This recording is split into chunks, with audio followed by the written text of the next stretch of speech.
بنایا ہے، اور اللہ کا اپنا حصہ کیا ہے کہ جو معاشرے کی طرف لوٹتا ہے، جو خلق اور خدا کے دین کی خدمت کے لیے لوٹتا ہے۔ چنانچہ یہ کہا گیا کہ یہ وہ لوگ ہیں کہ جو زکوٰۃ کے حوالے سے بالکل اپنی ذمہ داری کے بارے میں پوری طرح سے باخبر ہیں۔ اور چونکہ خواتین حضرات یہ ایک مکی سورہ ہے، تو آپ ایسے اندازہ لگا لیجئے کہ یہ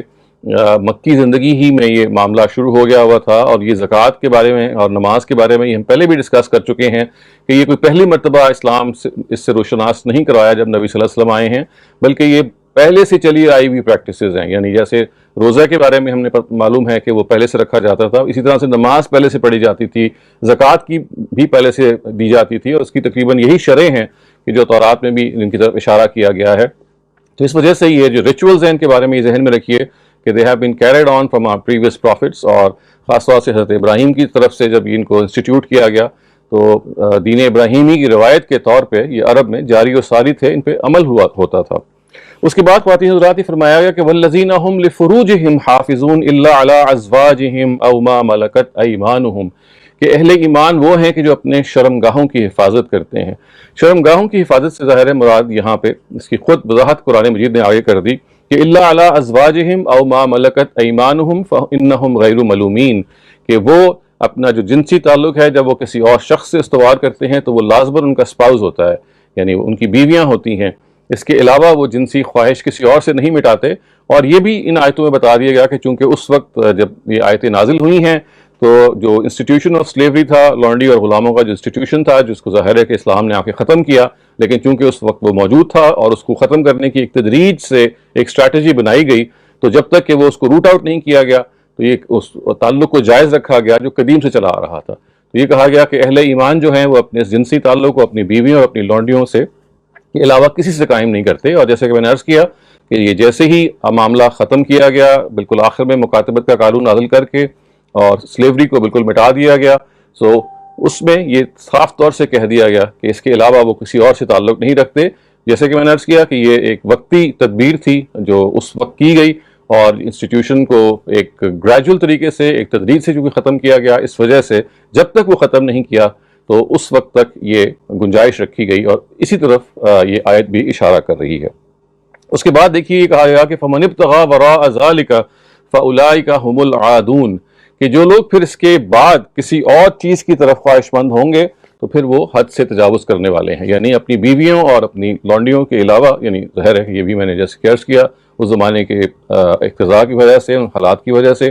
اگر وہ کسی اور کی طرف بڑھتے ہیں تو یہ ذہن میں رکھیے کہ پھر اللہ تعالیٰ کی وعید ہے کہ یہ پھر وہ حد سے تجاوز ہوگا۔ This will be against what has been stipulated for them. They will be exceeding the limits in this regard. تو یہ ہے جس کو خاص طور سے یہاں پہ واضح کیا گیا۔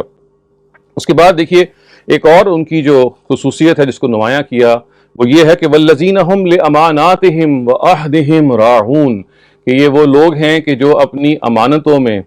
اور اپنے عہد میں اپنی جو پرومسز ہیں وہ ان کو فلفل کرتے ہیں، یعنی کبھی امانت میں خیانت نہیں کرتے، کبھی وعدہ خلافی نہیں کرتے۔ یہ بھی خواتین حضرات اہل ایمان کی صفت ہے، اور یہ اس ذہن سے ہمیں اس کو پڑھنا چاہیے کہ ہم جب بھی کسی کے ساتھ کوئی کمٹمنٹ کرتے ہیں، ہم جب بھی کسی سے اپنی زبان دیتے ہیں تو یہ اصل میں ہماری طرف سے اس شخص کو یہ ایک گارنٹی ہے، یہ ایک ہمارا ورڈ ہے جو ہم نے ان کو دیا ہے کہ اس کو ہم ہر حال میں پورا کریں گے۔ تو اپنی امانتوں کے بارے میں وہ حساس ہیں، وہ امانت میں کبھی خیانت نہیں کرتے، کبھی ڈس آنیسٹی نہیں کرتے۔ جو کچھ ان کو پاس رکھوایا گیا ہے whatever has been entrusted with them, it is safely and soundly returned to the person who had entrusted these things to them۔ اور دوسری طرف یہ ہے کہ جب بھی وہ کوئی بات اپنی زبان سے نکالتے ہیں تو پھر وہ مر مٹ جاتے ہیں اس کو پورا کرنے کے لیے۔ ایکسیپشنز ہو جاتی ہیں خواتین حضرات، اور اس کو اگر آپ انفارم کر دیں جس سے آپ نے پرومس کیا ہے تو ہو سکتا ہے کہ وہ ایک ایسی لیجٹیمیٹ ایکسکیوز ہو جس کی وجہ سے آپ کی کمٹمنٹ جو ہے اس کو سمجھ لیا جائے گا کسی وجہ سے اگر آپ اس کو آنر نہیں کر سکے، لیکن حتی الامکان آپ کو اپنی زبان کو آنر کرنا ہے، اور یہ اس طرح سے آپ کو آنر کرنا ہے کہ یہ آپ کی طرف سے ایک وہ رسپانسبلٹی ہے جو آپ نے اٹھائی ہے، دوسرے کو آپ نے کنوے کرنا ہے کہ اگر یہ غلطی ہو رہی ہے یا کسی وجہ سے کوئی کوتاہی ہو رہی ہے تو اس کی یہ وجہ ہے، یعنی آپ اپنے عذر کو کمیونیکیٹ ضرور کریں اگر آپ کسی وجہ سے کمٹمنٹ کو پورا نہ کر سکیں۔ لیکن اگر اس سلسلے میں جو صحیح رویہ ہمیں بتایا گیا ہے، اس سلسلے میں جو ہمیں صحیح طریقہ بتایا گیا ہے وہ یہ ہے کہ کمٹمنٹ کرتے ہوئے یہ دیکھیے کہ آپ اس کو آنر کر سکیں گے۔ دیکھیے ہم اپنے زندگی میں کتنے ہی معاملات ایسے ہیں، کتنی ہی کمٹمنٹس ایسے ہیں کہ جس وقت ہم وہ کر رہے ہوتے ہیں ہمیں اسی وقت پتہ چل جاتا ہے کہ شاید ہم ان کو پورا نہ کر سکیں، لیکن ہم بالکل کیئرلیسلی اور ان نیگلیجنس ہم کمٹمنٹ کر دیتے ہیں۔ تو یہ ذہن میں رکھیے گا کہ کمٹمنٹ کو پورا کرنا یہ ایمان کی نشانی ہے۔ اور آپ دیکھیے کہ یہ اللہ تعالیٰ اور ہمارے درمیان جو تعلق ہے، جو دین کا تعلق ہے، اللہ تعالیٰ نے اپنے دین کو میثاق کہا ہے، ایک کووننٹ کہا ہے، ایک ایگریمنٹ کہا ہے۔ تو یہ آپ نے یہ ایک لحاظ سے آپ اس بندھن میں بندھے ہوئے ہیں، اس پرومس میں بندھے ہوئے ہیں، اس میثاق میں بندھے ہوئے ہیں کہ آپ نے اس اللہ تعالیٰ کے دین کے ساتھ جو آپ نے کمٹمنٹ کی ہے تو اس کو آپ پورا کریں گے۔ تو اس سے آپ یہ اندازہ لگا سکتے ہیں کہ پورے کا پورا جو دین ہے وہ اصل میں خدا کے ساتھ ایک کمٹمنٹ ہے، خدا کے ساتھ ایک پرومس ہے جو ہم نے پورا کرنا ہے۔ اور اس کے بارے میں ہمیں بہرحال یہ چیز دیکھنی ہے کہ ہر حرف بھی اس میں کوئی کم نہ ہو۔ کمٹمنٹ کی ذیل میں خواتین حضرات ایک جو بڑی نمایاں چیز ہے جس کو میں چاہتا ہوں کہ سٹریس کروں، وہ ہے وقت کی پابندی۔ دیکھیے وقت کی پابندی بھی ایسی ہی چیز ہے کہ جس کو ہمیں کمٹمنٹ کے ذیل میں رکھنا چاہیے، بلکہ وہ کمٹمنٹ ہی ہے۔ جب ہم کسی کو یہ فلاں ٹائم دیتے ہیں تو یہ اس ٹائم پر پہنچنا یا اس ٹائم کو آنر کرنا، یہ اس کمٹمنٹ اور اس وعدے کو آنر کرنے کے مترادف ہے۔ سو اپنی زندگی میں اس کمٹمنٹ کے بارے میں ہمیشہ حساس رہیے۔ اسی طریقے سے جو ٹریفک لاز ہیں ہم اس کے پابند ہیں،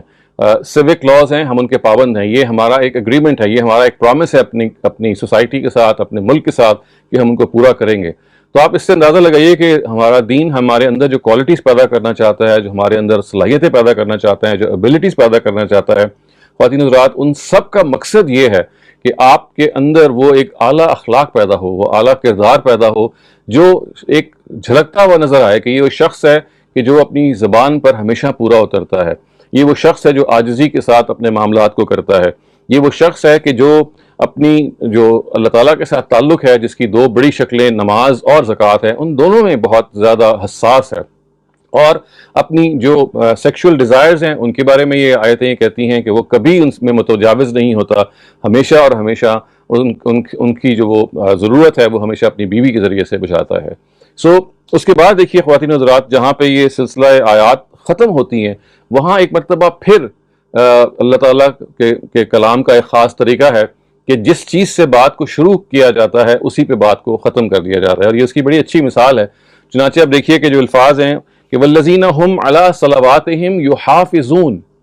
کہ اہل ایمان وہ ہیں جو اپنی نمازوں کی حفاظت کرتے ہیں۔ دیکھیے جب یہ سلسلہ کلام شروع ہوا تھا، سورہ مومنون کی جب یہ آیات شروع ہوئی تھیں تو نماز ہی کے تذکرے سے شروع ہوئی تھیں۔ جو پہلی آیت ہے جب یہ کہا گیا کہ قد افلح المؤمنون، تو دیکھیے الفاظ کیا تھے کہ الذین هم فی صلاتہم خاشعون، وہ نماز سے شروع ہوئی ہے کہ وہ نماز میں عاجزی اختیار کرنے والے ہیں۔ اور اب اس پیراگراف کا خاتمہ جہاں ہو رہا ہے وہاں پھر نماز کا تذکرہ آیا کہ یہ وہ لوگ ہیں جو اپنی نماز کی حفاظت کرنے والے ہیں۔ شروع میں جو بات بیان ہوئی ہے وہ ہے نماز کے بارے میں خشیت اختیار کرنا یا عاجزی اختیار کرنا، اور یہاں نماز کے بارے میں ایک دوسری جو پابندی بتائی گئی ہے، ایک دوسری جو وصف بتایا گیا ہے اہل ایمان کا، وہ یہ ہے کہ اپنی نماز کی حفاظت کرتے ہیں۔ اور اس سے آبویسلی خواتین حضرات کی مطلب ہے کہ وہ وقت کی پابندی کا بڑا خیال رکھتے ہیں، نماز میں کبھی ڈیلے نہیں کرتے، نماز کے بارے میں کبھی کسل بندی سے کام نہیں لیتے، کبھی لیزینس کا شکار نہیں ہوتے، کبھی پروکریسٹینیٹ نہیں کرتے، اور ان کی یہ خواہش ہوتی ہے کہ جیسے ہی نماز کا وقت ہو تو نماز کے وقت کے اندر اندر وہ اپنی نماز کو ادا کریں۔ یہ ایک بڑا بہکاوا ہوتا ہے جس میں ہم آ جاتے ہیں کہ جب نماز کا وقت شروع ہو جاتا ہے تو ہم بعض دفعہ ڈیلے کرنا شروع کرتے ہیں، اور ہوتے ہوتے پھر بعض دفعہ نماز کا وقت نکل جاتا ہے۔ تو اہل ایمان کی یہ صفت بتائی گئی ہے، اور دیکھیے یہ اسی صفت سے پھوٹ رہی ہے کہ وہ وقت کی وہ جو انہوں نے عہد کیا ہوا ہے اس عہد کو وہ پورا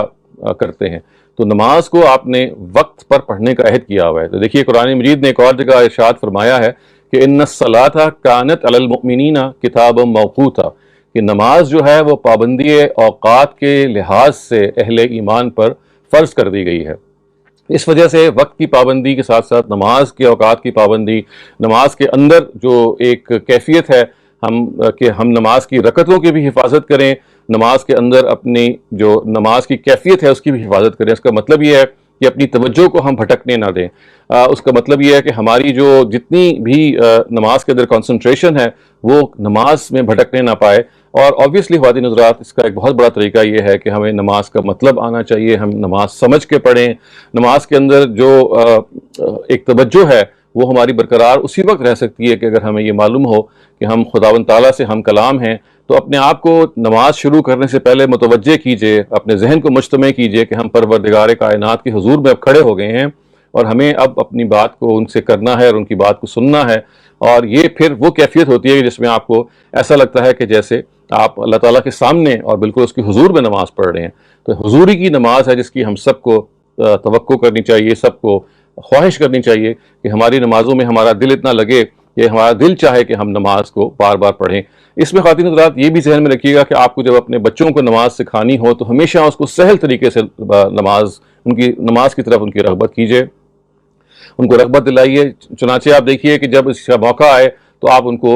فرض نماز سے شروع کروائیں, اور یہ بھی ذہن میں اس کو واضح کر لیں کہ نماز اصل میں جس کے آپ مسئول ہیں وہ فرض رکعتیں ہیں. اس کے علاوہ جتنی بھی رکعتیں ہیں, چاہے وہ سنت موقدہ ہیں, چاہے وہ سنت غیر موقدہ ہیں, چاہے وہ نوافل ہیں, چاہے وہ وطر ہیں, وہ سب کے سب اپنی نیچر میں نوافل ہیں, اپنی نیچر میں وہ آپشنل ہیں. سو اپنے بچوں سے جب آپ نماز کو شروع کروائیں, نماز کی پابندی کو آپ چاہیں, تو اس کا طریقہ یہ ہے کہ آپ ان کو فرض نماز کی تلقین کریں, ترجمے سے نماز سیکھنے کی طرف لے کے جائیں. اور اس کے بعد یہ بھی کوشش کریں کہ اگر آپ ان کو عادت دلوا رہے ہیں تو 1 یا 2 نمازوں سے شروع کریں. یعنی یہ عادت دلوانے کا ایک طریقہ ہوتا ہے کہ آپ ساری نمازیں اکٹھی کرنے کے بجائے اپنے بیٹے سے یا بیٹی سے کہتے ہیں کہ بھئی آپ کسی ایک نماز میں اپنے آپ کو پہلے ریگولر کر لیں, اور ونس دیٹ ہیپنس تو آپ آہستہ آہستہ کر کے پھر نمازوں کو ایڈ کر سکتے ہیں تابقتے کہ یہ 5 نمازیں ہو جائیں. اس سلسلے میں خواتین حضرات جو عام طور سے ایک روایت کوٹ کی جاتی ہے کہ خاص عمر میں آپ بچے کو ڈانٹ کے اور مار کے نماز پڑھا سکتے ہیں, میں عرض کر دوں کہ وہ روایت سند کے لحاظ سے اس کی نسبت نبی صلی اللہ علیہ وسلم سے صحیح نہیں ہے, وہ اوتھینٹک روایت نہیں ہے. چنانچہ یہ کبھی نہ سوچیے گا کہ آپ نے مار کے اپنے بچوں کو نماز پڑھانی ہے. مار کے نماز پڑھانے سے بہتر ہے کہ آپ ان کو یعنی کچھ بھی نہ کہیں, کیونکہ جو نماز مار سے پڑھی جاتی ہے اس کے بعد پھر بچے کے اندر کبھی بھی دوبارہ رغبت باقی نہیں رہتی. ہمیشہ نماز کا مفہوم سمجھانے سے, ہمیشہ نماز کا اور پروردگار کے ساتھ تعلق جو ہے اس کو سمجھانے سے نماز کا آغاز کیجیے, اور بچوں کو اس کی مہلت دیں کہ وہ آہستہ آہستہ نماز میں ریگولر ہوں, آہستہ آہستہ وہ نماز میں آگے بڑھیں. اس میں بہت زیادہ ایمبیشس نہیں ہونا چاہیے جیسے کہ ہم پیرنٹس اکثر ہو جاتے ہیں. چنانچہ آپ دیکھیے جہاں پہ یہ سلسلہ آیات ختم ہوتا ہے وہ یہ ہے کہ اولئک هم الوارثون الذین یرثون الفردوس هم فیہا خالدون, کہ یہی لوگ وارث ہونے والے ہیں جو فردوس کے وارث ہوں گے, اس میں ہمیشہ رہیں گے. یعنی یہ کوالٹیز جو یہاں پہ بتائی گئی ہیں, وہ کہا گیا کہ جو بھی لوگ ان کوالٹیز کو پر عمل کریں گے, ان کوالٹیز پہ وہ پورا اتریں گے, ان کے بارے میں خداوند تعالیٰ یہ کہتے ہیں کہ وہ پھر جنت الفردوس میں ہمیشہ اور ہمیشہ کے لیے رہیں گے. یہ ایک بہت بڑی سرفرازی ہے, ایک بہت بڑی بشارت بھی ہے, اور ایک بہت بڑی کامیابی بھی ہے. خواتین حضرات, اس کے ساتھ ہی ہمارا یہ قرآن کا مطالعہ جو ہے وہ میں یہاں پہ مکمل کرتا ہوں انشاءاللہ. اب ہم دوبارہ آئندہ کسی پیسج کی اب کل مطالعہ کریں گے, لیکن اب میں آپ کے سوالات کے لیے حاضر ہوں. پہلا سوال توصیف خان صاحب کی طرف سے یہ موصول ہوا ہے کہ نماز اور زکوٰۃ ریاست سے متعلق ہیں, تو پھر مکی صورت میں ان باتوں کا حکم کیوں ہے؟ یعنی دیکھیے یہ اس کا مطلب اصل میں یہ ہے کہ جب ریاست قائم ہو جائے گی تو پھر یہ ریاست کی طرف سے اس کی ذمہ داری ہوگی, لیکن جب تک وہ ریاست قائم نہیں ہے تو اس کا مطلب یہ نہیں ہے کہ آپ نے نماز پڑھنی نہیں ہے یا زکوٰۃ دینی نہیں ہے. سو اس طرح سے آپ اس کو سمجھیے کہ نماز اور زکوٰۃ تو بہرحال آپ پہ فرض ہیں, اور نماز کا کہ جو وہ ایسپیکٹ ہے جس کو آپ جمعے کی نماز کہتے ہیں وہ تو بہرحال اسٹیٹ کے ریاستی حصے کے پہلو سے ہوگا. چنانچہ مکی دور میں جمعہ کبھی نہیں پڑھا گیا, جمعہ ہمیشہ مدینے میں جب ریاست قائم ہوگی تو اسی وقت پڑھا گیا. جو چیز ظاہر ہے کہ مکی دور میں پاسبل نہیں تھی, وہ اسٹیٹ کی ایبسنس میں پاسبل نہیں ہو سکتی تھی کہ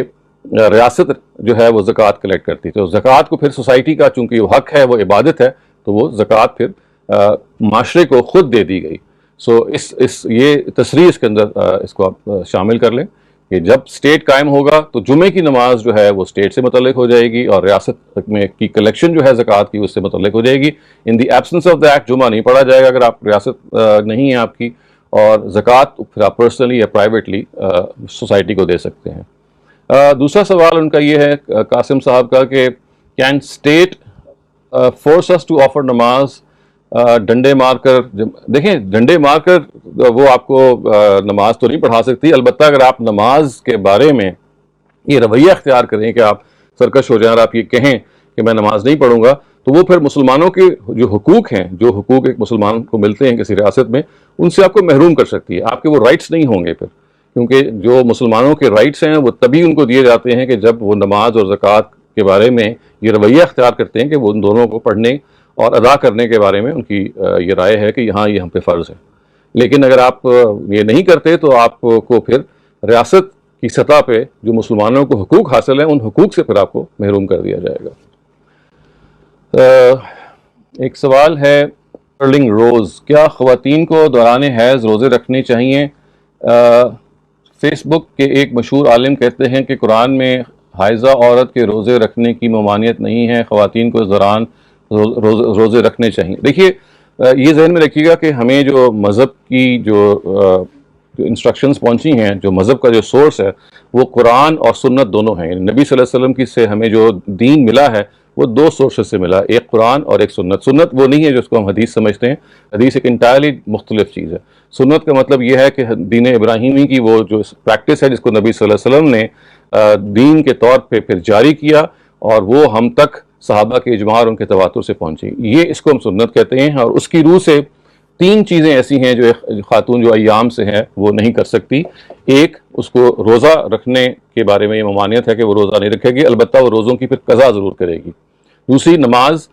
وہ نہیں پڑھیں گی، لیکن نمازوں کی قضا ان پہ لازم نہیں ہے، ظاہر ہے، کیونکہ یہ ایک بہت بڑی ذمت ہو سکتی تھی۔ اور تیسری چیز جو اس کے لیے ضروری ہے کہ وہ نہ کرے وہ ہے طواف۔ تو تین چیزیں ہیں جو ایام کے دوران سنت سے ہمیں یہ ثابت ہے کہ خاتون نہیں کرے گی ایام کے دوران میں، ایک سب سے پہلے نماز، پھر روزہ اور تیسرا طواف۔ حمیرہ حمید صاحبہ پوچھتی ہیں کہ a person can take shower during اعتکاف۔ جی بالکل، ایسی اعتکاف کا مطلب یہ نہیں ہے کہ آپ نے بالکل میلے کچیلے ہو کے رہنا ہے۔ آپ یعنی بے ضرورت تو ظاہر ہے انسان کو نہیں نہانا چاہیے، کیونکہ بعض دفعہ گرمیوں میں انسان اپنا وقت ہی نہانے میں گزار دیتا ہے، بعض دفعہ ایسا تو نہیں ہو، لیکن اگر آپ نے اپنے آپ کو فریش رکھنا ہے، آپ اعتکاف میں بیٹھے ہوئے ہیں، آپ کے اندر ایک شگفتگی اور ایک نفاست کا احساس ہونا چاہیے، تو بالکل آپ اعتکاف کے دوران نماز کے دوران آپ you can have a bath as well. ایک سوال ہے توصیف خان صاحب کی طرف سے کہ کامنٹس کرتے ہوئے ہم بالکل خیال نہیں رکھتے، آپ نے کہا کہ دین کے خدا کے ساتھ کمٹمنٹ ہے، لیکن حضرت انسان نے یہ کمٹمنٹ کہاں کہا؟ اگر یوم السبت کی بات کرتے ہیں تو یہ حضرت انسان پر واضح نہیں؟ دیکھیے یہ تو ہمیں خود اس کے بارے میں متنبہ ہونا چاہیے کہ یہ ایک کمٹمنٹ ہے، جب قرآن مجید اس کو میثاق کہا ہے، میثاق کا مطلب ہی ایک اگریمنٹ ہے، یہ خدا کی طرف سے پابندی ہے۔ قرآن نے یہ کہا کہ وَإِذْ أَخَذْنَا مِيثَاقَ النَّبِيِّينَ، جب ہم نے نبیوں سے میثاق لیا، یا دین کے بارے میں یہ کہا گیا کہ اوفوا بالعقود، کہ تم جو اس عہد کی آپ کو پاسداری کرنی ہے، یا ایھا الذین آمنوا اوفوا بالعقود کے الفاظ کہے گئے۔ تو یہ تو اب ہمارا کام ہے کہ اس کو ہم عہد کے طور پہ سمجھیں اور اس کو ایک کمٹمنٹ اور اگریمنٹ کے طور پہ سمجھیں۔ ایک سوال اور یہ ہے کہ نماز ود جماعت از اٹ کمپلسری اور آپشنل، ریفرنگ ٹو حدیث نبی صلی اللہ علیہ وسلم کہ جو لوگ نماز کے لیے مسجد نہیں جاتے، اگر ان کے بارے میں، جی یہ جو نماز کے بارے میں آپ نے روایت کوٹ کی ہے جس میں نبی صلی اللہ علیہ وسلم نے بہت سختی بتائی، اس سے بعض لوگوں نے یہ نتیجہ نکالا ہے اور یہ آپ کے لیے یہ انفیرنس کی ہے کہ شاید نبی صلی اللہ علیہ وسلم نے ایک طرف بہت سختی کی ہے اور نماز لازماً ہمیں مسجد میں پڑھنی چاہیے۔ تو دیکھیے اگر آپ روایات کو جمع کریں تو جو صورتحال سامنے آتی ہے وہ یہ ہے کہ ایک طرف آپ کو بعض روایات یہ کہتی ہیں کہ اگر آپ مسجد میں نماز پڑھیں گے تو وہ افضل ہے، آپ کو 27 گنا، بعض روایتیں کچھ اور یعنی گناہ کی طرف، یعنی ملٹیپل ٹائمز کی طرف کہتی ہیں کہ اتنے گناہ یعنی اتنے ٹائمز آپ کو ثواب ملے گا، لیکن یہ نہیں کہتی کہ کوئی آپ کو اگر آپ نہیں پڑھیں گے تو گناہ ہوگا۔ ہاں، اور یہ روایات واقعی وہ ہیں جس کے بارے میں یہ کہتے ہیں کہ نبی صلی اللہ علیہ وسلم نے بہت سختی کی، یہاں تک یہ کہا کہ جو لوگ نماز کے لیے نہیں آتے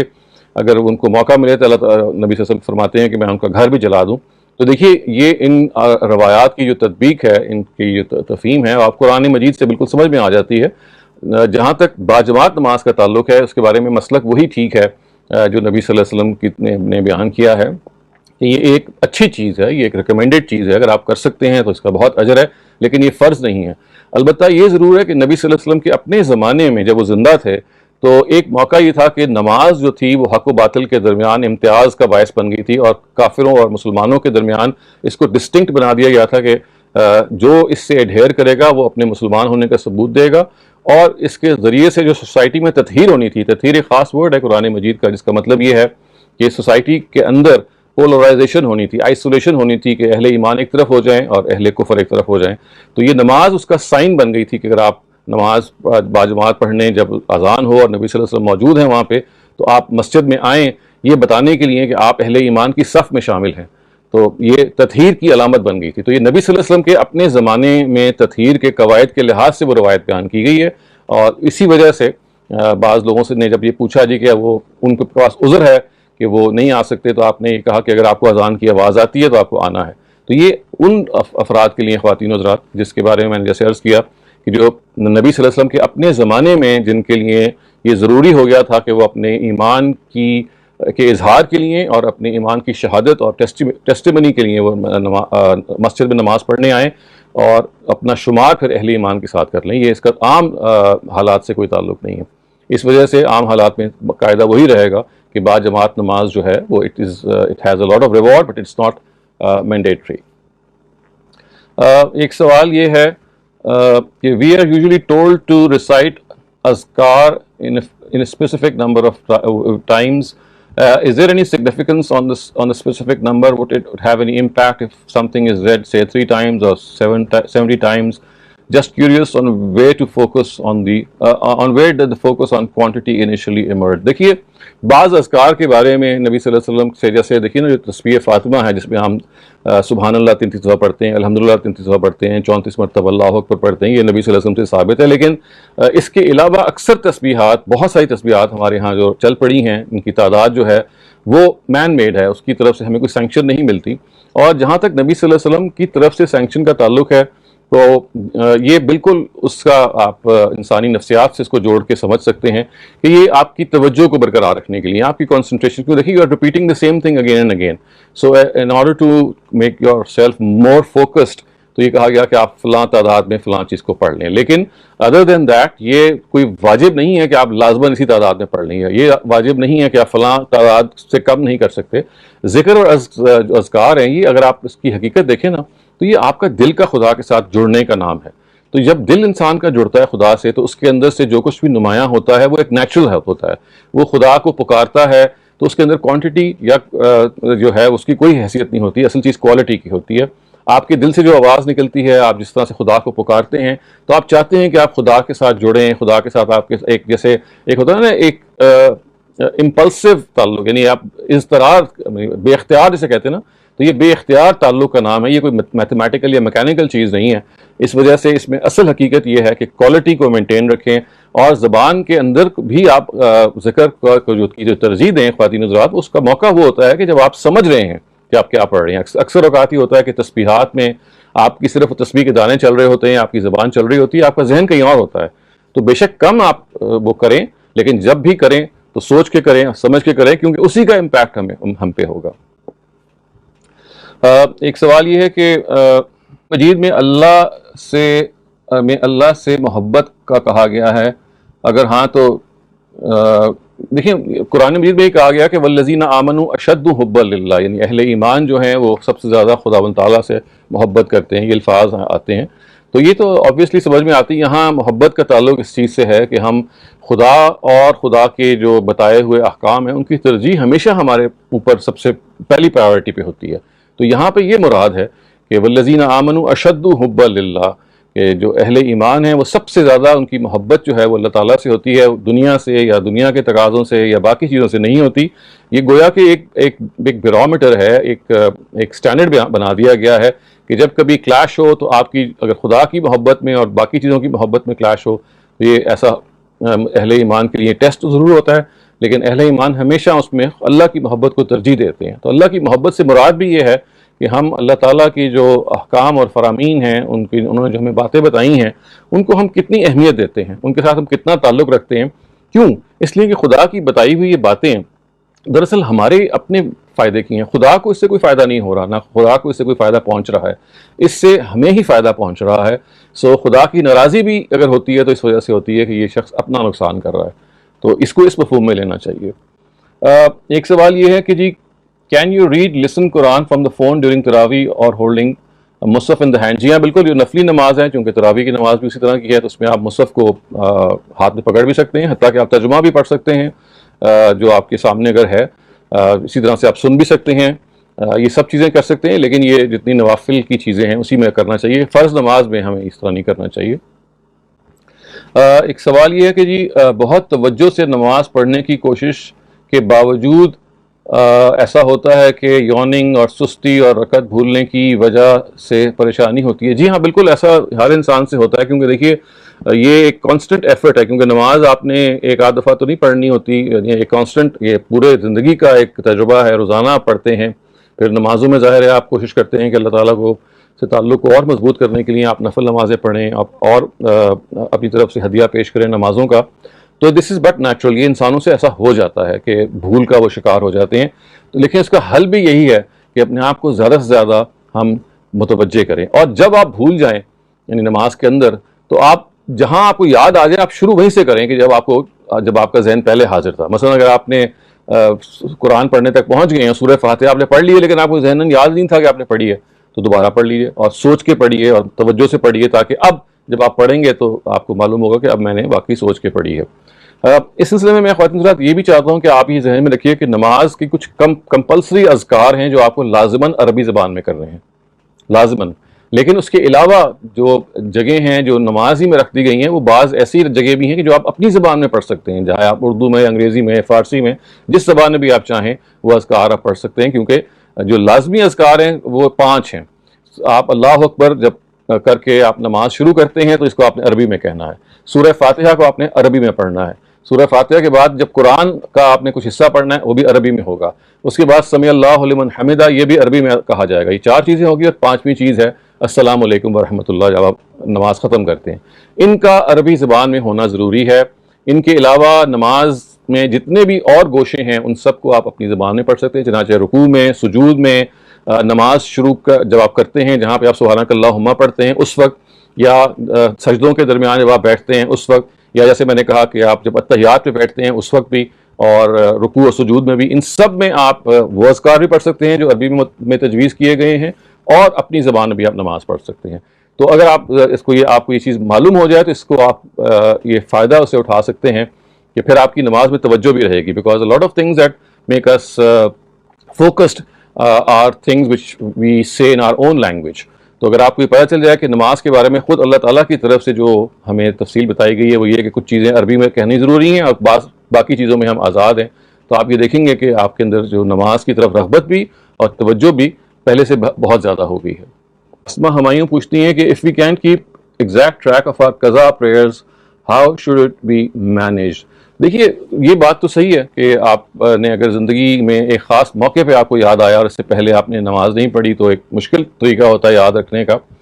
لیکن اس میں وہی ہے کہ آپ جو نوافل پڑھ رہے ہیں ان کے بارے میں آپ ذہن میں یہ نیت کر لیں کہ بھئی یہ میری وہ فرض نمازیں ہیں کہ جو چھوٹ گئی ہیں. اور دوسرا، اگر آپ کی نمازوں کی تعداد ہی بہت زیادہ ہے جو چھوٹی ہوئی ہیں تو آپ اللہ تعالیٰ سے توبہ استغفار بھی کریں، کیونکہ نماز کی قضا کے بارے میں یہ ذہن میں رکھیے گا کہ ہمیں نبی صلی اللہ علیہ وسلم کی طرف سے کوئی ایکسپلیسٹ بات نہیں ملتی کہ اگر جو نمازیں چلی گئی ہیں تو ہم نے کیسے پورا کرنا ہے. تو اس وجہ سے ہمارے ہاں فقہا کے مختلف گروہ بن گئے ہیں. کچھ لوگ کہتے ہیں کہ آپ ایک نماز جو آپ کی رہ گئی ہے اس کا حساب کریں، ان کو پڑھیں. کچھ لوگ یہ کہتے ہیں کہ نہیں، محض اگر آپ، یعنی لوگ سے عام مراد اسکالرز ہیں، وہ یہ کہتے ہیں کہ نہیں، اگر آپ توبہ کر لیں تو یہ کافی ہے. اور کچھ لوگ یہ کہتے ہیں کہ جو اپنی نفل نمازیں آپ پڑھ رہے ہیں ان میں آپ یہ نیت کر لیں کہ یہ میری وہ فرض قضا نمازیں ہیں. تو ان میں سے کوئی بھی طریقہ آپ اختیار کر سکتے ہیں depending upon your own situation and circumstances. Irshad sahab کہتے ہیں کہ واٹ اباؤٹ ربنا لک الحمد؟ جی وہ بھی، یعنی آپ کو اگر آپ کسی اور زبان میں ادا کر سکتے ہیں تو وہ کوئی حرج نہیں ہے. سمیع اللہ لمن حمدہ کا عربی میں کہنا ضروری ہے. اس کا یہ مطلب نہیں کہ آپ عربی میں نہیں کہہ سکتے، آپ کہہ سکتے ہیں لیکن کہنا ضروری نہیں ہے. تو یہ میں ایک مرتبہ پھر دہرا رہا ہوں کہ 5 چیزیں ہیں جو لازم ہیں عربی میں کہنا. اللہ اکبر، جس سے آپ نماز کا آغاز کرتے ہیں، صرف جو آغاز کرنے والا اللہ اکبر ہے. دوسرا الحمدللہ رب العالمین جو سورہ فاتحہ ہے. تیسرا جو ہم قرآن پڑھتے ہیں سورہ فاتحہ کے بعد قرآن کا کچھ حصہ. چوتھا جب آپ سمیع اللہ لمن حمدہ کہتے ہیں. اور 5واں السلام علیکم ورحمۃ اللہ، اس پہ آپ نماز ختم کرتے ہیں. یہ نماز کے لازم اذکار ہیں، یہ آپ کو ہر حال میں عربی زبان ہی میں کہنے ہیں. اس کے علاوہ بہرحال وہ نماز کے اذکار کے آپ پابند نہیں ہیں. آج کی اس نشست کا آخری سوال ہے جی کہ کین وی سے دعا ڈیورنگ رکوع اینڈ سجدہ مینز دعا فار لائف؟ جی بالکل، آپ دعا رکوع اور سجود میں کر سکتے ہیں. بالکل یہی میں نے عرض کیا کہ رکوع اور سجود میں اپنی زبان میں آپ کوئی بھی اور دعا کر سکتے ہیں. سبحان ربی العظیم یا سبحان ربی الاعلیٰ ایک چیز ہے یا ایک تسبیح ہے جو ہمیں سکھائی گئی ہے. یہ صرف it's not the only thing that can be said. اس میں آپ بہت ساری اور ویرائٹی پیدا کر سکتے ہیں. خواتین حضرات، ہمارے اس پروگرام کا اب وقت ختم ہوتا ہے. انشاءاللہ کل دوبارہ حاضر ہوں گے ایک قرآن مجید کے نئے مقام کے ساتھ اور آپ کے سوالات کے ساتھ. کل تک کے لیے اجازت دیجیے۔ اقول قولی ھذا واستغفر اللہ لی ولکم ولسائر المسلمین والمسلمات۔